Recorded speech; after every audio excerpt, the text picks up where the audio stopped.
제목 비트코인 2만 1000달러 선 회복에도 투심 불안 여전. 72일 연속 극단적 공포 기록. 출처 알터너티브 코인 리더스 암호화폐 대장주 비트코인은 미증시 급등의 저가 매수세가 유입되며 2만 1000달러 선을 회복했다. 비트코인이 2만 1000달러를 다시 돌파한 것은 지난 11일 이후 처음이다. 비트코인은 나흘 연속 상승하며 장중 2만 1500달러까지 올랐다. 한국 시간 17일 오전 9시 10분 현재 코인마켓캡 기준 비트코인 시세는 2만 1244달러를 기록 중이다. 이는 24시간 전 대비 1.98% 상승한 수치다. 비트코인은 지난 24시간 동안 최저 2만 518.90달러, 최고 2만 1514.40달러 사이에서 거래됐다. 비트코인의 투자 심리도 전날에 비해 다소 개선된 모습이다. 이날 암호화폐 데이터 제공업체 알터너티브의 자체 추산 크립토 공포 탐욕지수에 따르면 해당 지수는 전날보다 3포인트 내린 24를 기록했다. 다만 극단적 공포 단계는 지속됐다. 지난 5월 5일 테라 사태 이후 해당 지수는 72일째 계속 극단적 공포를 기록하고 있으며 이는 해당 지수가 출시된 이후로 최장 기간이다. 이와 관련해 암호화폐 전문 매체 코인텔레그래프는 온체인 분석 플랫폼 룩인투 비트코인의 설립자 필립 스위프트의 말을 빌어 이번 극단적 공포의 기간이 2018년 약세장과 2020년 3월 시장 붕괴 당시보다 길다고 전했다. 해당 지수는 0에 가까울수록 시장의 극단적 공포를 나타내며 100에 가까울수록 극단적 낙관을 의미한다. 한편 코인텔레그래프에 따르면 블록트렌즈의 애널리스트 고 올리베이라는 최근 트위터를 통해 비트코인 고래는 여전히 동면 상태를 유지하고 있다고 분석했다. 지난주 마지막 거래일 뉴욕 증시는 미국의 소매 판매가 긍정적으로 나온 데다 은행주들이 강세를 보이면서 일제히 올랐다.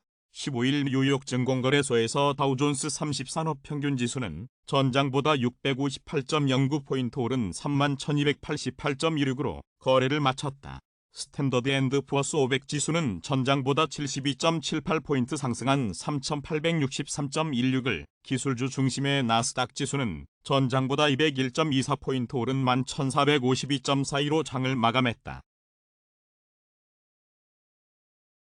제목 암호화폐 전문가 33인 카르다노 올해 말 0.63달러 전망. 바실 하드포크 에이다 급등으로 이어질 것. 선도적인 스마트 컨트랙트 플랫폼 이더리움의 강력한 경쟁자인 카르다노의 고유 토큰 에이다는 지난 24시간 동안 4%가량 반등 흐름을 보이고 있다. 한국 시간 17일 오후 3시 1분 현재 코인마켓캡 기준 시가총액 8위 암호화폐 에이다 시세는 0.4569달러를 기록 중이다. 이는 24시간 전 대비 4.52% 상승한 수치다. 시가총액은 약 155억 달러 수준이다.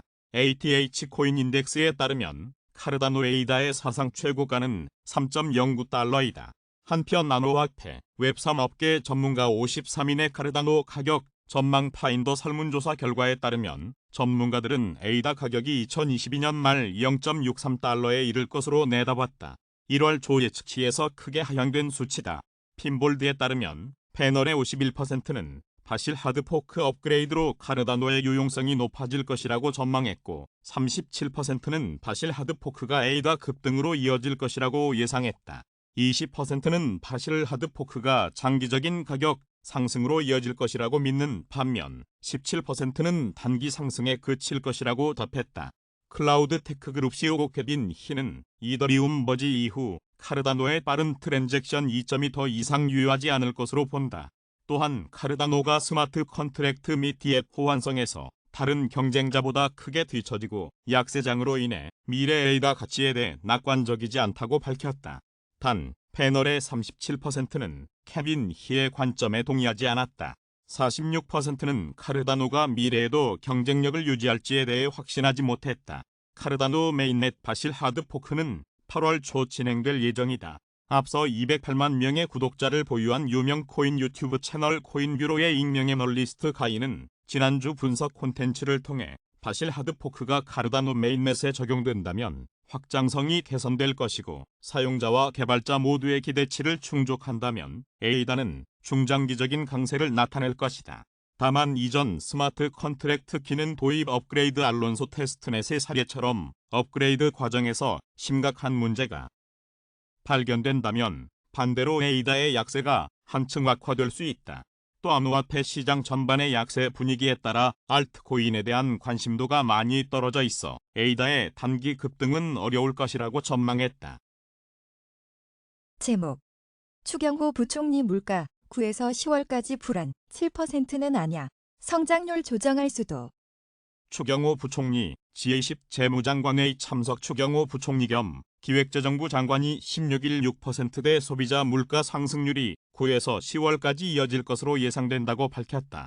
추 부총리는 이날 인도네시아 발리에서 열린 주요 20개국 재무장관, 중앙은행 총재 회의 취재 기자단과의 간담회에서 물가가 6월 이후 6%대에 있고 9월, 10월까지는 불안한 양상이 이어질 것이라며 연말 물가 수치 전망에 일부 변동 가능성이 있지 않을까 생각한다고 말했다.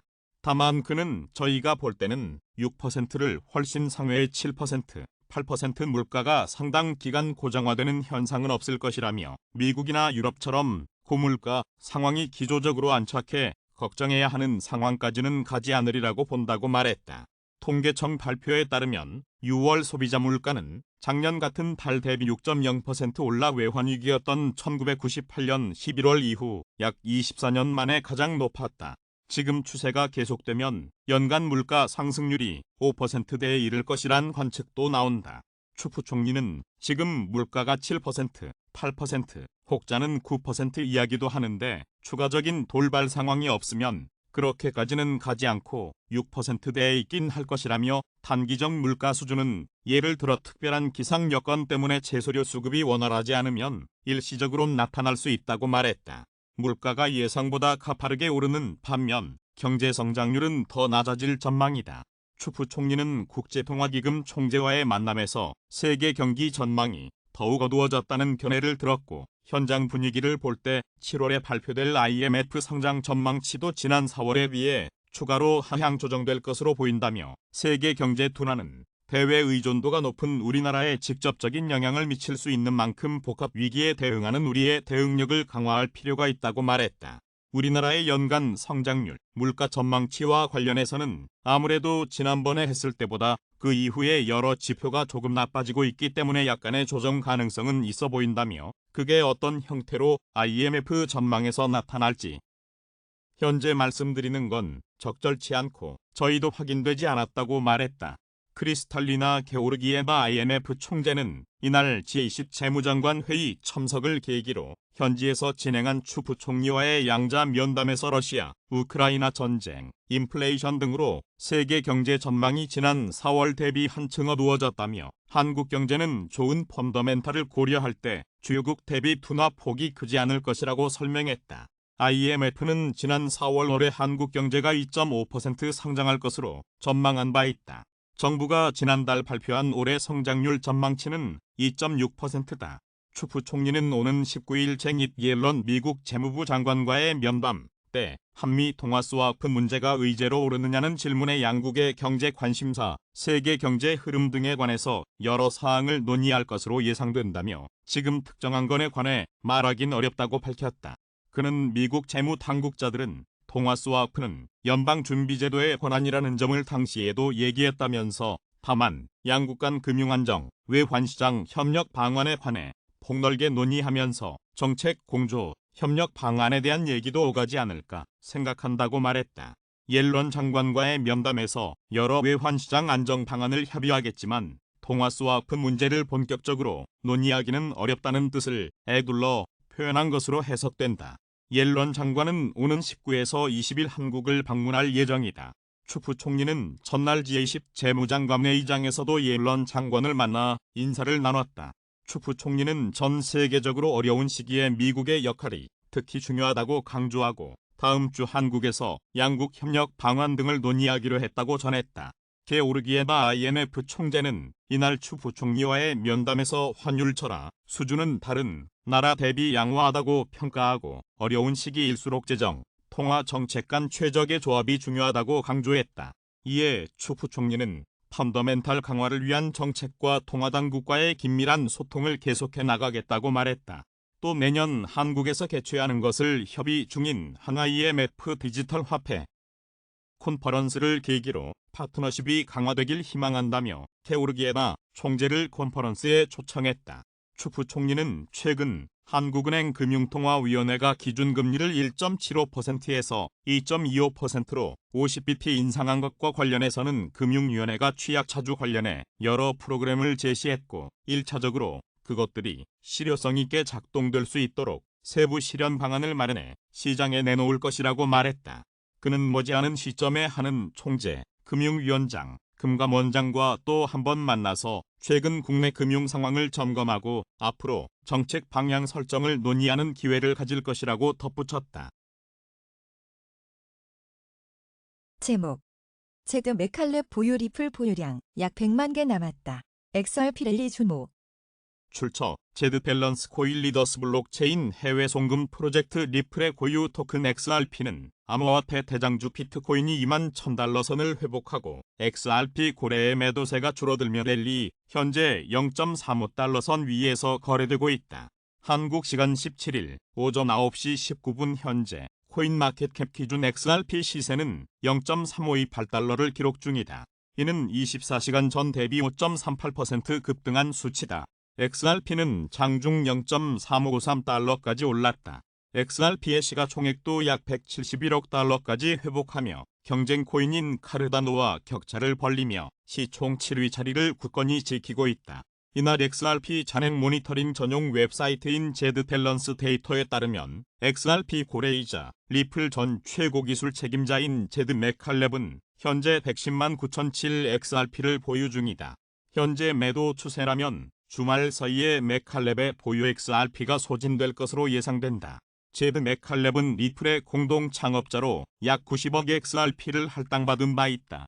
한편 암호화폐 전문 매체 유투데이에 따르면 온체인 분석 회사인 센티멘트는 지난 금요일 마지막 시간에 XRP 거래량이 187억 달러로 갑자기 증가한 점을 감안할 때 XRP를 주시할 가치가 있다고 조언했다.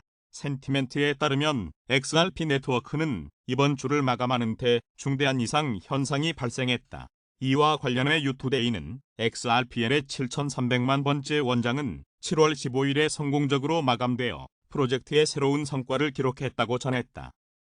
제목 갈수록 결제 허용 늘어나는 밈 암호화폐 시바이누 도지코인 이제 노트까지도.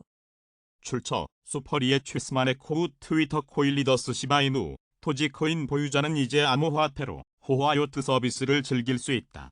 16일 암호화폐 전문 미디어 유투데이에 따르면 최근 모나코에 본사를 둔 부티크 요트 중개업체인 수퍼리의 취스만의 코우는 암호화폐 결제 프로세서 비트페이와 협력해 밈코인인 쉽, 도즈를 비롯해 주요 암호화폐 결제를 허용했다.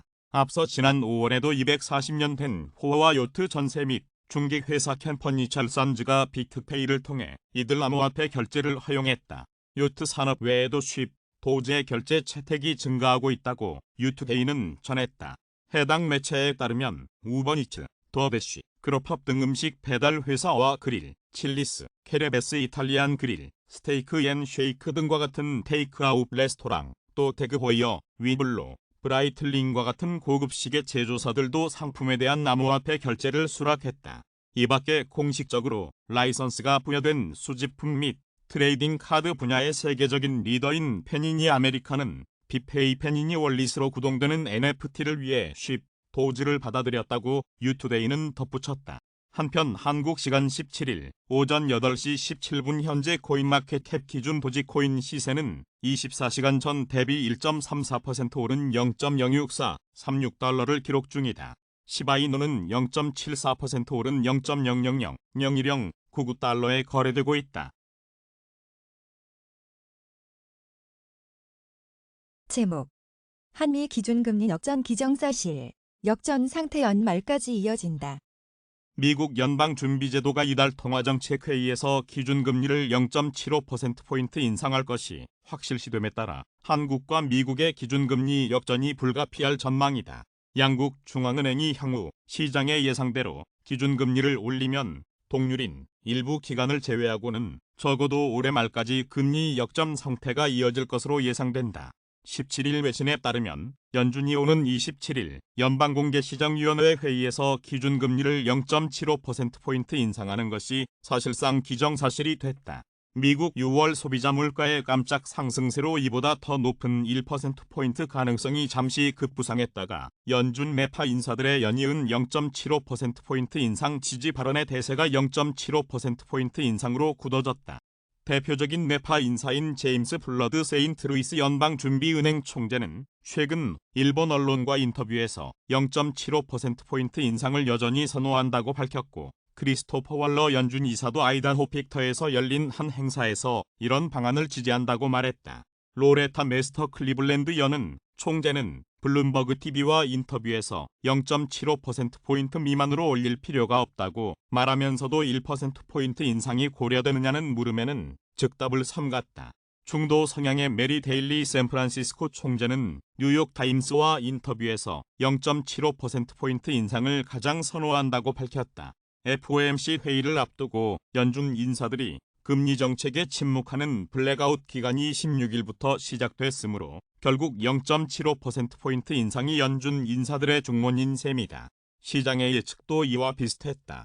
시카고 상품거래소 그룹이 기준금리인 연방기금 금리 선물의 가격 데이터를 바탕으로 연준의 통화정책 변경 확률을 추산하는 배드워치에 따르면 0.75%포인트 인상 확률이 1%포인트 인상보다 압도적으로 높았다.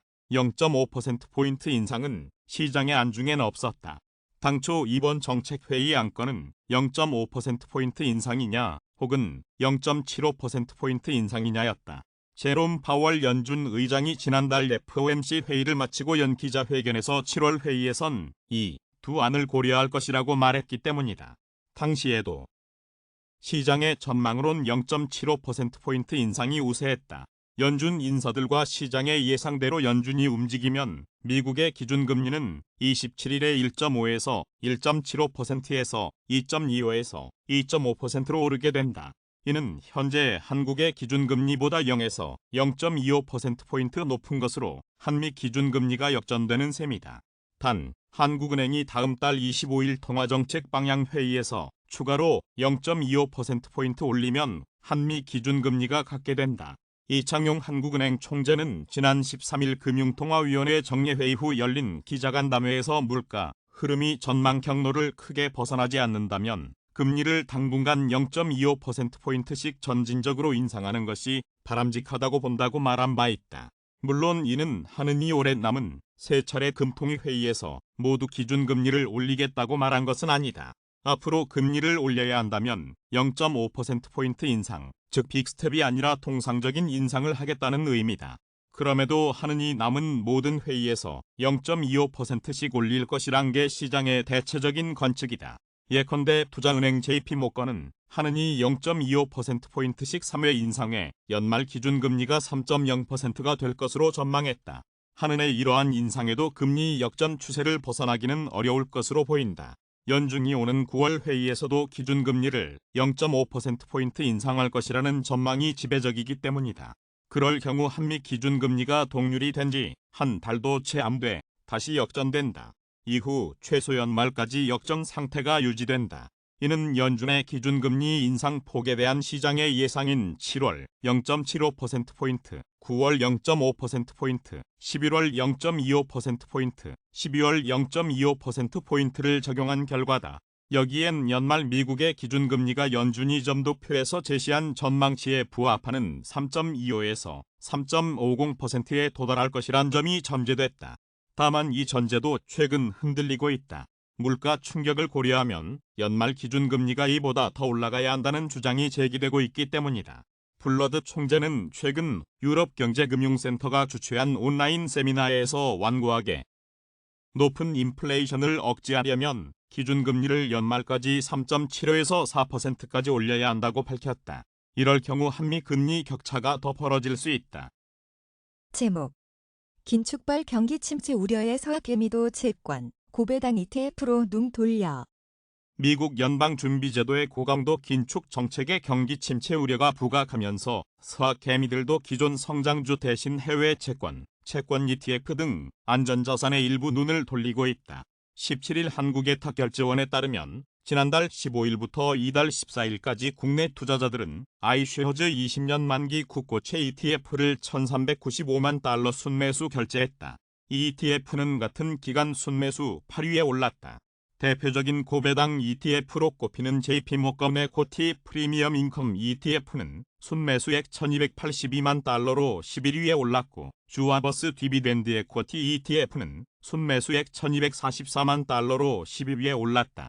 같은 기간 사학개미가 가장 많이 산 종목은 미국 필라델피아 반도체 지수를 3배로 추종하는 디렉시온 데일리 세미컨덕터 풀3 XSHS ETF다. 여전히 3배 레버리지 ETF가 상위권에 다수 포진해 있지만 테슬라, 애플, 마이크로소프트 등 기술주 대신 채권, 고배당 ETF가 15위권 내 여러 종목 올랐다는 점에서 눈길을 끈다. 안성훈 KB증권 연구원은 시장 조정이 이루어지고 있어 투자자들이 수익률을 상대적으로 안정적으로 기대할 수 있는 ETF에 눈을 돌리고 있다고 설명했다. 수학개미들은 미국 채권도 대거 사들이고 있다. 올해 상반기 투자자들은 미국 채권을 13억 4,700만 달러를 순매수했는데 작년 동기 대비 312% 증가했다. 미국 주식 순매수액이 같은 기간 127억 8,800만 달러에서 118만 8,300만 달러로 7%가량 줄어든 것과 대조적이다. 증시 전문가들은 아직은 해외 채권, 주식 매수에 신중하게 접근해야 한다고 당부한다. 박준욱 KB증권 연구원은 최근 경기 침체 우려가 부각되면서 채권 시장으로 투자 자금이 몰리고 있다면서 국내는 기준금리 인상이 끝나가는 분위기이지만 해외는 인상 폭이 크고 금리가 더 높아질 위험이 있는 만큼 금리 인상이 마무리되는 것을 확인하고 접근하는 것이 수익 측면에서 더 안전할 수 있다고 말했다. 안 연구원은 경기 침체에 대한 우려가 남아있는 데다 이번 실적 시즌에서 기업이익이 하향되는 모습이 확인되면 추가 조정의 가능성이 충분히 있다고 말했다. 이어 가능하다면 현금 비중을 늘리는 것이 낫고 투자 대상을 찾는다면 배당이 높은 주식 중 실적이 안정적인 종목을 중심으로 대응하는 것이 적절하다고 덧붙였다. 제목 뉴욕 증시 긴축 우려 완화 속 방향성 모색. 뉴욕 증시의 3대 지수는 지난주 모두 반등, 한 주 만에 하락세로 돌아섰다. S&P 500 지수가 한 주간 0.93% 하락했고 다우 지수는 0.16% 떨어졌다. 나스닥 지수는 1.57% 밀렸다. 연준의 공격적 긴축 우려와 경기 침체 우려에 미끄러지던 지수는 안정을 찾았으나 안심할 상황은 아니다. 주 후반 일부 은행들의 실적 개선에 투자 심리가 살아나긴 했지만 인플레이션과 경기 침체 우려가 가시지 않고 분기 실적에 대한 눈높이가 크게 낮아진 상황이라 실적이 돌파구가 되긴 어려워 보인다. 팩트셋에 따르면 15일 기준 S&P 500 지수에 상장된 기업 중 지금까지 7%가 실적을 발표했다. 이 중 60%가 예상치를 웃도는 주당 순이익을 발표해 지난 5년 평균인 77%를 밑돌았다. 애널리스트들은 올해 2분기 기업들의 EPS가 지난해 같은 기간보다 4.2% 증가했을 것으로 예상하고 있다. 이는 2020년 4분기 이후 가장 낮은 증가율이다. 올해 1분기 미국의 국내 총생산 증가율이 마이너스 1.6%로 역성장한 이후 2분기에도 경제 지표가 부진해 경기 침체 우려가 큰 상황이다. 미국 6월 소비자 물가 지수가 전년 동월보다 9.1% 올라 41년 만에 최고치를 경신하면서 기업들의 실적 둔화는 예견됐다. 기업들은 원자재 비용과 인건비 상승 등 투입 비용 증가로 이익 마진이 줄었을 것으로 예상되며 인플레이션에 따른 소비 위축으로 매출도 부진할 것으로 예상된다. S&P 500 지수에 상장된 11개 업종 중에서 6개 업종이 전년 대비 EPS가 증가했을 것으로 예상되며 5개 업종은 전년보다 EPS가 감소했을 것으로 예상된다. 이익 증가를 이끈 업종은 에너지 부문으로 분기 EPS는 255.4% 증가했을 것으로 예상된다. 반면 금융업종의 분기 EPS는 지난해 같은 기간보다 25.2% 줄었을 것으로 예상된다. 지난주 실적을 발표한 JP모건과 모건 스탠리, 웰스파고, 시티 등이 모두 20% 이상의 EPS 감소율을 보였으며 이번 주에는 뱅크 오브 아메리카, 골드만삭스 등의 실적이 나온다. 투자자들은 개별 실적에서 인플레이션 압력에 따른 기업들의 가격 결정력과 소비자들의 신뢰도를 가늠하려 할 것으로 보인다. 관건은 3분기 기업들의 실적 전망치가 어떻게 나오느냐다. 하반기 경기 침체의 가능성이 제기되는 상황에서 기업들의 3분기 전망치가 기존보다 낮아지거나 애널리스트들의 예상치를 밑돌 경우 투자 심리가 악화할 수 있다. 이번 주에는 IBM과 테슬라와 넷플릭스 등 기술 기업들의 실적도 일부 나오며 존슨앤드존슨, 유나이티드 에어라인, 아메리칸 익스프레스 등의 기업 실적도 예정돼 있다. 실적 이외에는 주택 지표를 주목해 볼 만하다. 주택 가격 지수와 신규 주택 착공, 기존 주택 판매 등을 통해 주택 시장의 분위기를 가늠할 수 있을 것으로 예상된다. 연방준비제도의 기준금리 인상으로 주택담보대출 금리가 가파르게 올라 주택 매매가 둔화하는 조짐을 보이고 있다. 그러나 미국의 주택 가격은 기대만큼 빠르게 떨어지지 않고 있다. 또한 임대료 가격이 계속 오르면서 인플레이션을 지속시키는 압력으로 작용할 수 있다는 우려도 나온다. 오는 26에서 27일 예정된 연방공개시장위원회 회의를 앞두고 인플레 충격에 따른 연준 긴축에 대한 우려는 다소 진정될 것으로 보인다. 지난주 시장은 물가 지표 발표 직후 7월 FOMC에서 연준이 금리를 1%포인트 인상할 가능성을 80%까지 예상했으나 지난 15일에는 그 가능성을 30% 수준까지 낮췄다. 이번 주는 연준 당국자들의 통화정책 관련 발언이 금지되는 기간이라 연준 정책에 대한 힌트는 더는 기대할 수 없다. 그러나 최근 미시간 대학이 집계한 소비자들의 인플레이션 기대치가 이전보다 하락하면서 공격적 긴축에 대한 우려는 완화됐다. 여기에 지난주 0.75%포인트 금리 인상에 무게를 두는 연준 당국자들의 발언이 이어지면서 0.75%포인트 금리 인상 기대는 강화될 것으로 예상된다.